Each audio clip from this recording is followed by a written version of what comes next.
Terima kasih pemirsa, Anda masih bersama kami di Seputar Bali. Keberadaan Saber yang dibentuk pemerintah cukup mendapat apresiasi. Khususnya di Bali, Saber Pungli sudah memperlihatkan kinerjanya dengan menyasar pungli yang berada di kalangan masyarakat bawah.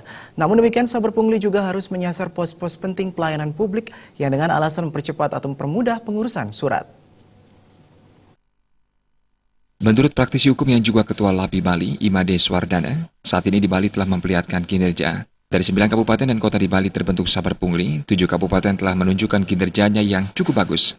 Saber Pungli dibentuk dengan tujuan menyasar hal kecil dalam mengambil uang secara ilegal.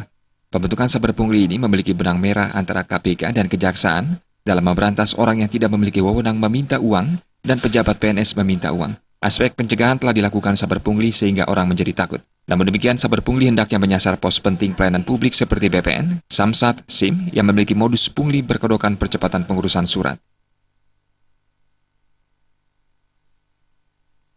Yang terpenting pertama, aspek pencegahan telah berhasil dilakukan. Orang menjadi takut, ya, bahwa untuk meminta uang lebih atau meminta uang di luar ketentuan, meminta uang yang ilegal itu orang menjadi takut. Hanya saja saya ingin menyampaikan saran khusus kepada Saber Pungli. Saber Pungli hendaknya menyasar pos-pos penting dalam pelayanan publik.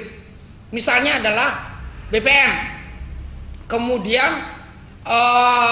pelayanan pada Samsat atau pada soal SIM, kemudian pada pelayanan publik urusan surat menyurat, catatan sipil misalnya, ini penting disasar.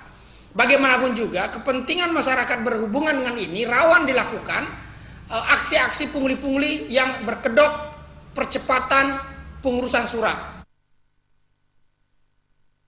Ditambahkan dalam kinerjanya, Saber Pungli kerap menyasar yang kecil-kecil karena memang diakui dalam melakukan OTT sangat sulit serta membutuhkan investigasi, sarana dan prasarana yang besar pula. Rai Suantara, Bali TV.